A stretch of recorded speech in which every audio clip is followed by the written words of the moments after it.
Il y a de cela un mois, j'ai lancé une série de vidéos dans laquelle je vous forme sur la préparation de la certification PL300. Si tu n'as pas encore vu ces vidéos, je t'invite à aller regarder dans la playlist PL300 de ma chaîne. Tu les retrouveras. N'hésite pas à commenter et à me laisser ton avis. La vidéo d'aujourd'hui est la 5e ou 6e série de cette formation. Nous allons parler de la documentation des différentes étapes de transformation d'un Query, comment modifier la source de vos données et aussi comment filtrer efficacement d'un Query. Si tu ne me connais pas encore, je m'appelle Leblanc et je travaille dans la data. Mon objectif sur cette chaîne est simple, vulgariser la data, l'intelligence artificielle et la gestion de projets et réaliser le maximum de projets concrets pour t'aider à monter en compétences. Si l'aventure t'intéresse, je t'invite à t'abonner pour ne pas rater mes vidéos que je sors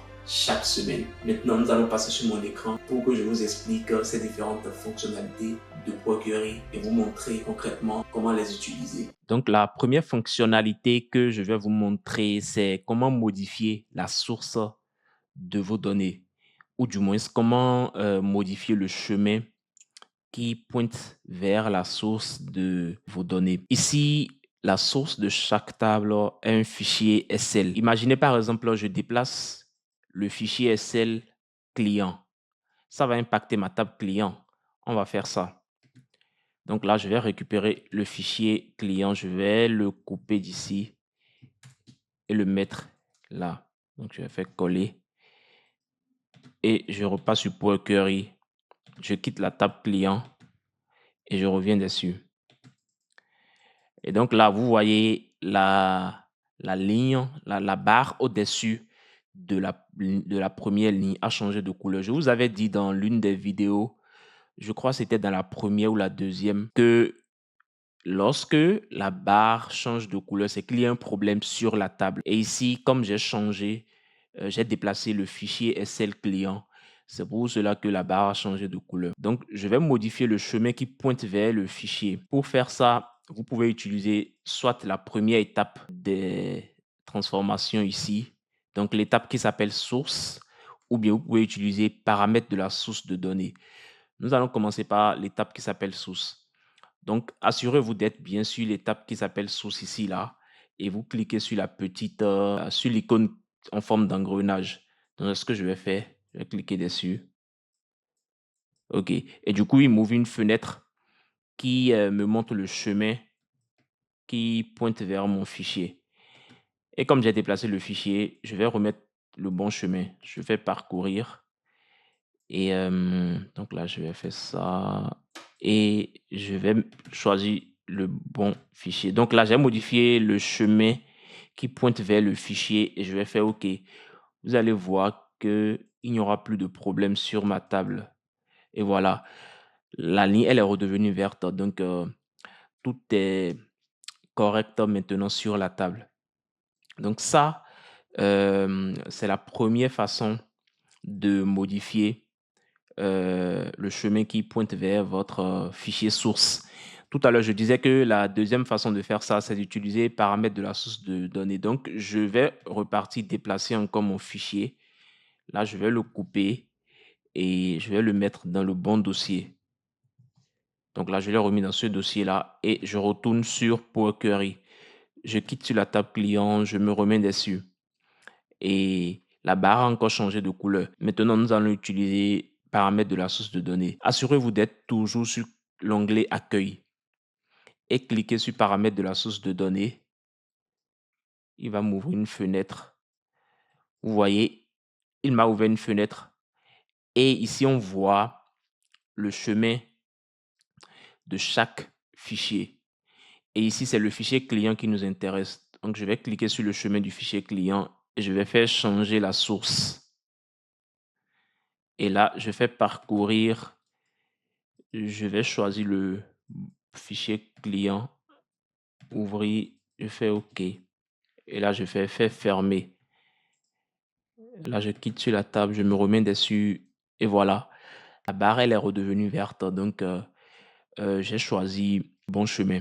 Donc, c'est comme ça qu'il faut modifier le chemin qui pointe vers le fichier source de votre table. S'il arrivait que vous déplacez votre fichier dans un autre dossier ou bien ailleurs sur votre ordinateur, cela va forcément impacter vos données ici. Donc, n'oubliez pas de toujours changer le chemin qui pointe vers votre fichier.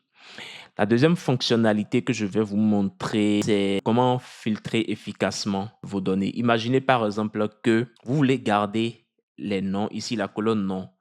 Admettons que vous voulez garder les noms qui commencent par W dans vos données. Pour faire ça, déjà, il faut vous assurer d'être sur la table sur laquelle vous voulez appliquer le filtre. Et ensuite, cliquez sur la colonne qui vous intéresse. Ici, c'est la colonne nom. Et la petite flèche, là, je vais cliquer dessus. Et vous voyez ici, il y a quelque chose qu'on appelle filtre textuel.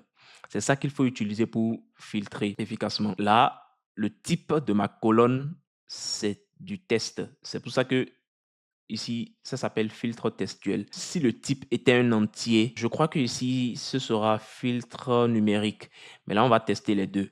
Donc, je vais mettre commence par, on a dit commence par W. Donc, je mets W. Et donc, vous voyez là, il a filtré ma table nom et m'a mis que les noms qui commencent par W. Je vais supprimer l'étape et je vais aller chercher une colonne de type entier. D'ailleurs, je vais choisir une autre table. Admettons que je prends par exemple la table commerciale et je prends la colonne région ID. Donc, je fais comme tout à l'heure. Je me mets sur ma colonne. Je clique sur la petite flèche. Filtre numérique. Ici, on va mettre entre. Donc, on va aller chercher les commerciaux dont la région ID est située entre, disons, 1 et 50. Donc, je vais faire OK. Et donc là, comme vous pouvez le voir, il a appliqué l'étape. Et on a les commerciaux dont la région ID est située entre 1 et 50. Donc ça, c'est la deuxième fonctionnalité que je voulais vous montrer aujourd'hui, comment appliquer des filtres sur vos colonnes. Et donc, les filtres peuvent être de type textuel ou bien numérique en fonction du type de votre colonne. Si la colonne était de type date, si vous voulez, vous pouvez filtrer la colonne pour avoir, par exemple, les dates à partir du 1er janvier 2025 ou à partir d'une date de votre cahier de charge. Donc, ça dépend vraiment de ce que vous voulez faire. Mais vous pouvez appliquer ce genre de filtre sur n'importe quel type de colonne. Là, je vais retirer l'étape ligne filtrée. Et enfin, la troisième chose que je vais vous montrer aujourd'hui, c'est comment documenter les différentes étapes de transformation que vous faites. Imaginez, par exemple, là, je vais rajouter une nouvelle étape de transformation. Je vais fusionner les colonnes nom et prénom. Imaginez, par exemple, vous avez une vingtaine d'étapes ici. Vous voulez revenir sur l'une des étapes précédentes pour, par exemple, changer quelque chose. Vous allez vous mettre à chercher l'étape. C'est pour cela que il faut toujours nommer chaque étape ou bien la commenter. Donc là, je vais renommer l'étape que je viens de créer. Et pour faire ça, il faut s'assurer d'être sur l'étape que vous voulez nommer et vous faites clic droit. Vous allez voir, il y a renommer ici. Vous cliquez sur renommer. Et donc, je vais mettre un petit tiret. Je vais mettre, là, j'ai fusionné les colonnes nom, prénom. Donc, j'ai mis nom, prénom. Cela veut dire que si, par exemple, j'avais une vingtaine d'étapes ici et j'avais envie de revenir sur l'étape où j'ai fusionné le nom et prénom, je vais juste regarder les noms. Là, je peux agrandir ça. Je vais juste regarder le nom de mes étapes et chercher là où j'ai mis colonne fusionnée nom, prénom. Et comme ça, c'est beaucoup plus facile pour moi de retrouver une étape sur laquelle j'ai envie de modifier quelque chose. Je disais que soit vous renommez votre étape ou bien vous la commentez. Là, je vais vous montrer comment commenter aussi. Assurez-vous d'être toujours sur l'étape. D'ailleurs, je vais faire ça sur l'étape type modifié. Donc, assurez-vous d'être toujours sur l'étape concernée. Vous faites clic droit et ici, il y a propriété. Donc, on va cliquer sur propriété et dans description, on va commenter. Je vais mettre changement du type de chaque colonne. Je vais faire OK. Et où est là? On voit bien le commentaire changement du type de chaque colonne.